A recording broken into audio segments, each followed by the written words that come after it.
He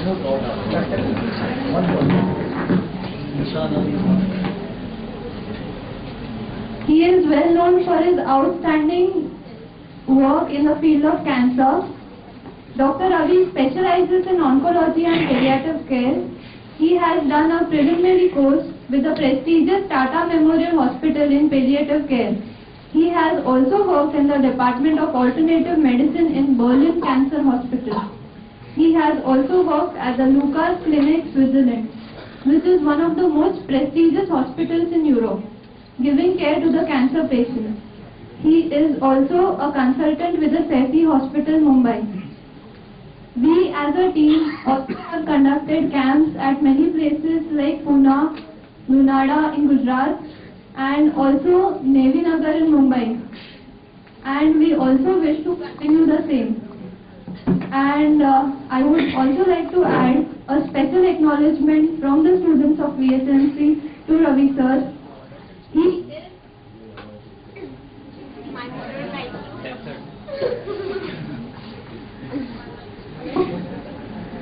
our special acknowledgement for Ravi sir is, he is our favorite. He is a teacher, mentor and guide to all of us.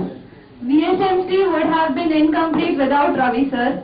We as students are inspired by the passion that he has for homeopathy, and it gives us strength and inspiration to work harder to reach his level of expertise. We admire the compassion that he has for others and the willingness to help. And I'm sure one who has worked with Dr. Ravi would definitely agree to this. Yes. Now I request Dr. Ravi sir.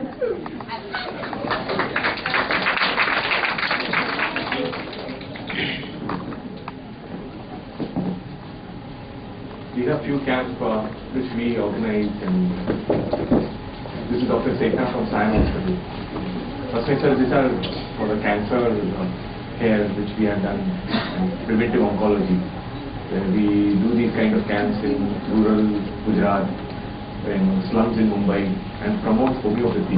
Because many times people, they even do not know what kind of a system homeopathy is. But when we go there, when we tell them that by these pills, by taking them, don't avoid chemotherapy, but along with that, even if you have taken, probably reduces side effects. They willingly come across. And Sethi Hospital has been patronized in helping me out with these kind of activities. So these patients whom we see, what we do is then the follow-up is done in the hospital at a much nominal rate as compared to the regular patients. So this is what we are trying to do. Thank you.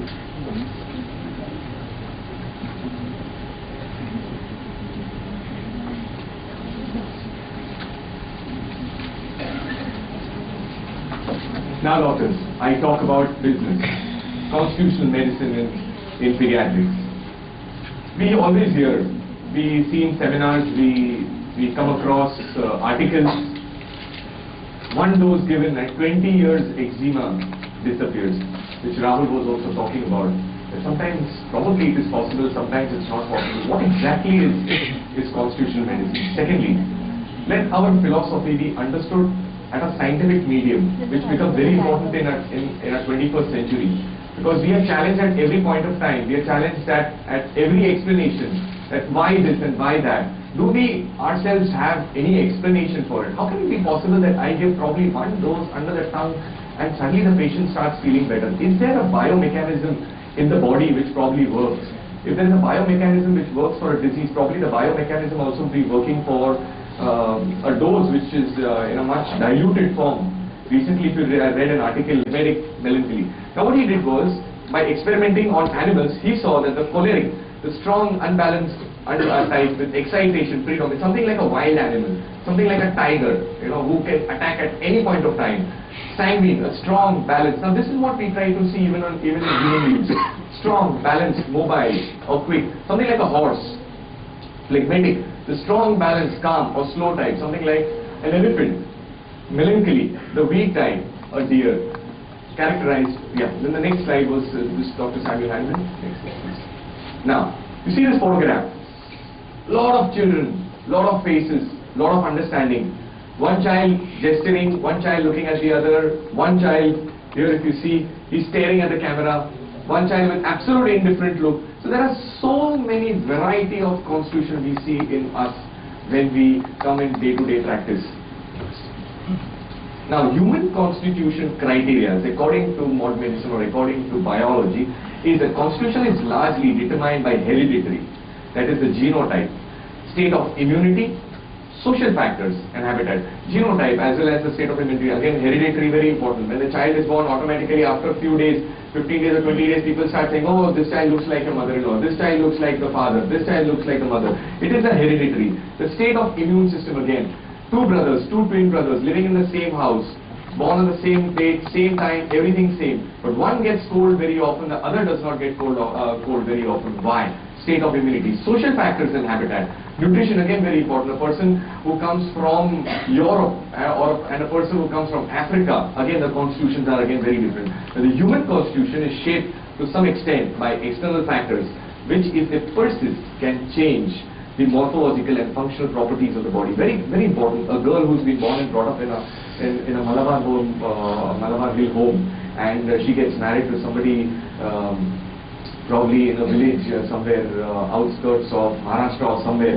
The adaptability which the lady undergoes, or probably the sibling which undergoes the adaptability, it depends on the human constitution, and that too starts changing, because what she was before and what she is now is completely different. And this is also in psychiatric term we call as a general adaptation syndrome. Next. Now, very important. One of the biggest discoveries of medicine in the last century was the Watson-Crick molecule, the DNA and the RNA. One of the imprints of, or what we call as the blueprint of the human being. Everything is stored, everything is transferred. Whatever is done today, it goes in your child. Whatever the child is doing, it goes in that child. And this continues for years together. It's because of this molecule. DNA structure. DNA exists to allow living things to reproduce and function. DNA does this by providing instructions that tell the cells in your body how to reproduce and function. Very importantly, today if there is a virus which enters your body, how does the body mechanism try to find out? We were talking about immunity. How does your immune system get geared up to fight? Or probably the person is a mountain climber. How does the immune system program itself? It's because of the DNA, the cells in your body, how to reproduce and function. It is a long stringy chemical containing, of course, there are protein chains which are there. DNA is located in the nucleus of every cell in your body. Next slide, please. Now, this is something which is very innovative. This is something on which I am also working on, which is called a cell signaling pathway. Now, there's always been a question. If a molecule is put on the tongue, where does it go? How does the sign reach to the other cells? It's because of this pathway, which is being not very well understood by modern medicine, as well as not even by us. I mean, it's far-fetched. But these molecules are very important to be understood. What exactly is the cell sending a signal to the other cells? What does the DNA do once it gets some recipient? A constitutional medicine is given, lycopodium is given. How does that lycopodium change a personality? How does the lycopodium take cure in a patient? It is because of this signaling pathway. So cell signaling is a part of complex system of communication that governs basic cellular activities and coordinates cell actions. The ability of cells to perceive, and this is one of the most important factors in diseases like cancer and diabetes, and as well as other conditions also. But of course in cancer, there is an oncogene which is present in it. But when does it get triggered? It is because of the cell signaling pathway. Now, correspond to the microenvironment is the basis of development, tissue repair and immunity. This is which maintains homeostasis. This is one of the pathways which takes care of the well-being of a person. Errors in cellular information processing are responsible for diseases such as cancer, autoimmunity and diseases and diabetes. Next slide. Now let's understand the complexity of a human being. What are we exactly? What are we comprised of? We comprise of, number one is our body. It's a physiological process, metabolic process. Going much more deeper comes the cellular processes, maintaining cellular function and structures within. Then comes our brain. How are we Homo sapiens? What differentiated us from apes? How was the evolution which took place? That's what Darwin talked about as to why was the evolution required? It is because of this brain. It is because of the cognitive function, because of the analysis which a human being took care of. And that's the most important is the autonomic nervous system. Control of motor and sensory. Very important is mind. Thoughts, emotions, intelligence and behavior. Exactly. Now, same the scientific module which is there. Now we trying to implement the same in our homeopathy. So actually speaking, homeopathy is a very, very deep and a complex science which requires a deep and a thorough understanding. Understanding of a human constitution in terms of side effect, understanding in terms of genetic material, understanding in terms of cell signals, and then understanding in terms of our own philosophy which has been conceptualized by Dr. Hahnemann and other stalwarts. And this is what Hahnemann saw foresight, that this is what exactly is happening in oneself, and very importantly described in this slide. Number one is physical characteristics, biological functions, inherited genetic structure. Physical, a patient comes with cough, and the cough may be rattling, a cough may be dry, but this cough is aggravated in the morning and this cough is aggravated in the night. Very important for us to know, because it is that exact medicine which works, and that's more important when you're taking a totality of symptoms. Second is mind. Site characteristics, behavior pattern, environmental and social attributes, miasmatic background, present and intrauterine, cell signaling pathway, again very important in intrauterine life. When the female was depressed at the time of her pregnancy, how was the pathway taken? From where has the child born has got developed probably infantile eczema, or probably developed psoriasis, and then you track down the entire pathway, where the mother says that yes, at the time when she was carrying the child, the mother was very depressed, the mother was left out, and that's what is very important for us to remember. Interpreting the physical and mental total makeup with characteristics in materia medica. And lastly, very important, what we homeopaths do is incorporation of characteristics of natural substances in human life processes. Even if you take a stone, you take a diamond, what we basically do is incorporation of characteristics of natural substances in human life. A diamond is shining. So at the time of proving, we talk about that, yes, this person is a shining personality. He loves glamour, he loves going out. And the same thing we try to conceptualize, but fortunately this thing is working. In our practice, we take Calciraca, for example, we compare it to the shell. We conceptualize an image which takes place there, and then follow the same image back in the individual, and it seems to work. Very complex mechanism to understand, but we are so closely linked to nature, and that is what is very important. Next one, please. Now, what are chamomilla, lycopodium, and silica, which also you will see. In lycopodium, we see again a weak body but a sharp mind, lack of confidence but excellent commander, colicky, windy babies, words supposed to 4 to 8 p.m. aggravation. Silica again timid, very reserved in a shell, but will perform with boosting, very intelligent. Next slide, please. Now, lycopodium. I'm going to be discussing cases towards the end. Now let's understand what lycopodium is. So we have a basic understanding of what calcira is. A calcira is where somewhere there is a structure which there is a problem. Then there is a problem in protection and security. The same child is got timid, the same child is withdrawn, the same child has gone in a little bit of depression, and the same child in depression has now developed laxity, and the same child has got lethargy and does not want to work, just wants to sit and probably eat. So, now, the same, you remember that image. Now we are going to another image called lycopodium. Now, it's club moss, foxtail, or wolf's claws. Now, this lycopodium plant comes between moss and ferns. Prickly character of the plant, general slowness of the growth of the plant, inability. Now this plant has got inability to form chlorophyll independently. Now again, postulating the same theory, putting into human life processes. Again, we see a lycopodium person cannot perform anything without a partner, requires a strong infrastructure to support him. So inability to form chlorophyll independently, existence since millions of years, and widespread across the globe. Now you see, this is the lycopodium pyramid. Can you see the, go back to the previous one. Sorry, okay.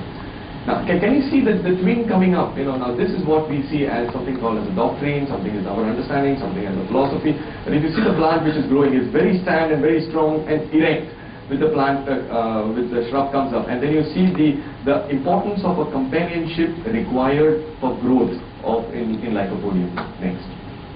Now, here are the vegetations of lycopodium grown widely in forests. But if you see here,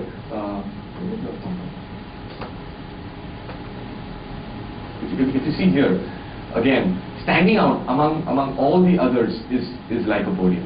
Next. Lycopodium powder used to be very commonly used in photography in good old days, where you would see, if you see a black and white Hollywood film, you see those photographs having those flash bulbs, and boom, it comes like that. So those flash bulbs used to have lycopodium powder. So when a lycopodium powder goes, it illuminates. Lycopodium powder is also used in firecrackers where they require a lot of illumination. Probably again conceptualizing the same image, and lycopodium child, coming with right-sided pains. Now very importantly is this symptom which is there. Fasting and mental strain. Exams start coming, the child starts fasting, the child starts getting headache. But why is the child actually getting headache? Try to go beyond your thinking. The child is actually getting because of insecurity, because of the performance, because of recognition, and that is what is getting in that mental strain. And of course, aggravated fasting. Nose, snuffles of children, nose stuffed up, child wakes up from sleep, rubbing nose. GIT again, very important, fermented food, cabbage and beans. Easy satiety, nausea, flatulence, bloating of abdomen, and these are very common symptoms which you do see. You read in your Materia Medica, probably you've registered, probably something which you see even in clinical practice. A child wakes up in the night feeling hungry. Again, an important symptom where the mother says, he gets up in the night, doctor, but after eating a little bit, a small piece, he's again back to sleep. Urinary tract, bedwetting, copious urine in the night, urine is reddish in color. Skin, premature graying in adolescence, eyes worse in summer. Now, I have seen a child, the case which we will present is a child coming out about 3 years of age, child having hair fall, child is developing graying of hair. Parents are absolutely fine. Parents they do not have anything of this. Neither is, I asked the grandparents also, they do not have any of these complaints. This child developing such a genetic difference taking place. It's because of such personality which is developing in the child, and the case will show you how this is a lycopodium child. You see this photograph? Very typical of a lycopodium. It's dug up and say this is a silica sand which you can see, and there are mountains of these sands. Next slide please. Silica of pure flint. Now, a large proportion of the Earth's crust is composed of silica. What is silica? It is what is something which is, it's like sand. Now, one of the ingredients of sand is silica. The sea sand is called silica marina, is mainly composed of it. Silica helps with defective nutrition, especially in children due to imperfect assimilation. Now, silica is compared to the grain of sand. Now, I read in one of the literature, it was very interesting to understand this. A sand, if you see a sand dune, it's very nice and calm. I don't know how many of you all have been to Dubai, but when there is a sandstorm, it's havoc. It's havoc. It's unbelievable. It's worse than probably an ice storm also. And the dry sand flies all over. So a sand which at one point of time, which can be absolutely calm, at another point of time, when gets triggered, can become a tornado and can cause extraordinary devastation. And that's what is the silica child. Next one, please. Here, characteristics. If you can see the photograph, that's Oman, I think. And you see the sandstorm which affects, and entire places can get destroyed. Something like Mohenjo-daro, where entire things can get dug up in overnight under sand. Next, please. Now, beautiful photograph. Again, clinical observation of a child, very important. He can be Calligra, he can be silica, he can be lycopodium, he can be phosphorus, he can be pulsatilla. But an observation is very important. And along with observation comes your history, which is again very important. Presenting clinical complaints with, especially in silica children, the mothers will usually come and say, Doctor, boys, फोड़े बहुत होते हैं उसको, you know, फोड़े होते हैं फिर उसमें pus हो जाता है. You may think of calcareous sulfur also, not bad. You may think of silica, you may think of Hepar sulfur also, not bad. Of course, these personalities will come. So that is why our Materia Medica is like an art, where you require to find out the exact synonym. So recurrent boils, abscess, suppuration, offensive foot sweat, very, very important in silica children. And very importantly again, keloids, ear, suppurative. I have usually seen children coming with otitis media, very, very foul smelling discharge coming out, silica children. Respiratory system again, quinsy, recurrent suppurative tonsillitis. Doctor साहब उसको जब भी होता है Augmentin देना पड़ता है, जब भी होता है सिफेक्सिन देना पड़ता है. Thank you, sir.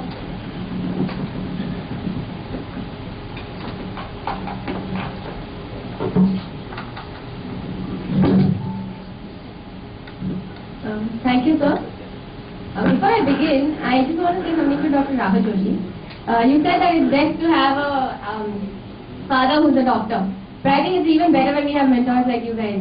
Oh.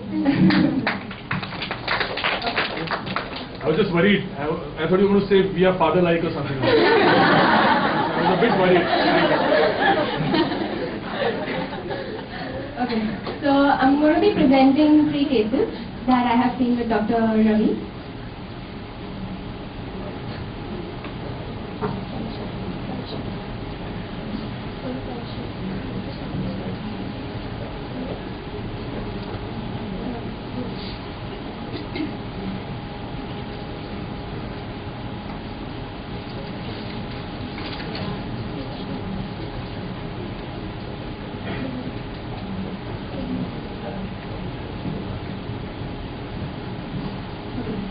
Case number 1.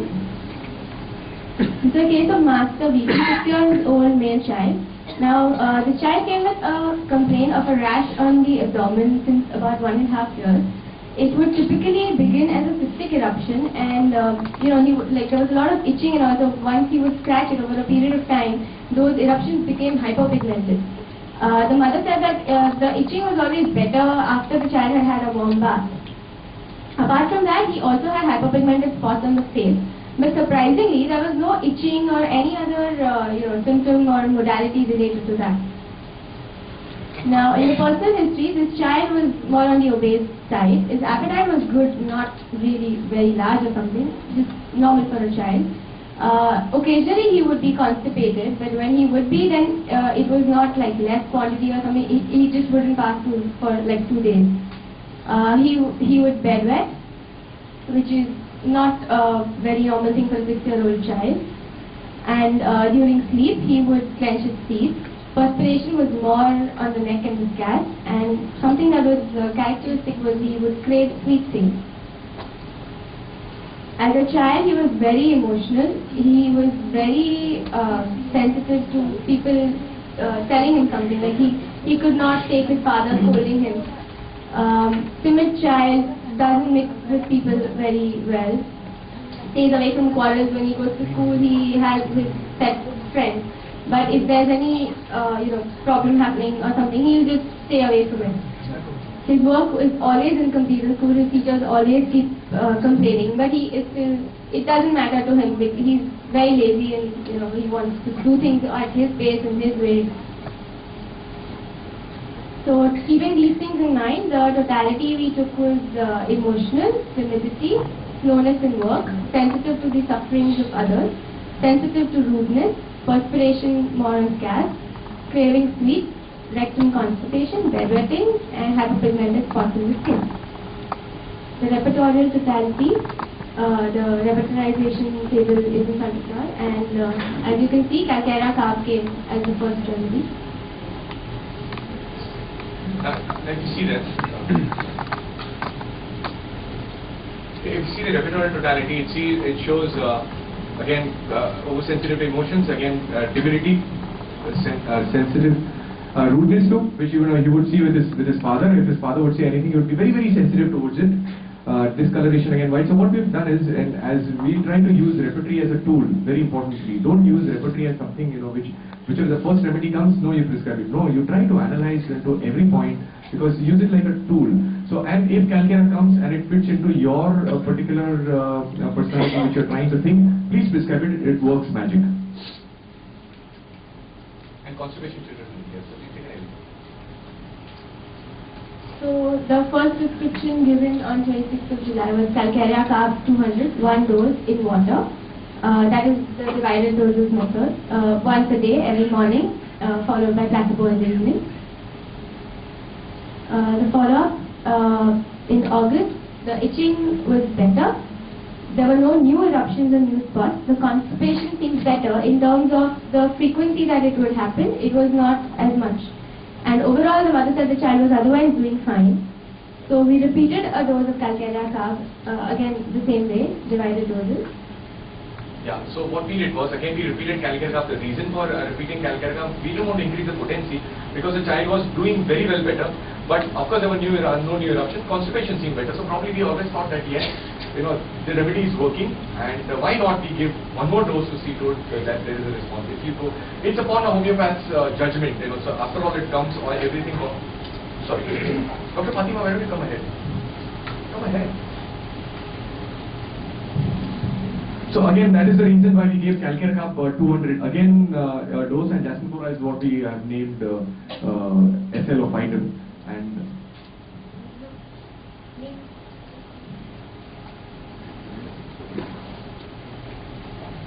30th officer. Stop taking anything complex, stop taking anything big out of it. A simple calculator cup, you try prescribing repertorial totality, conceptual image, and you prescribe. Similarly with lycopodium, few features, take it and prescribe. Similarly, if this is the pattern which if you're going to use in your regular day-to-day practice of as homeopaths, you'll get excellent results and it will just not cause confusion. Yeah, thank you very much.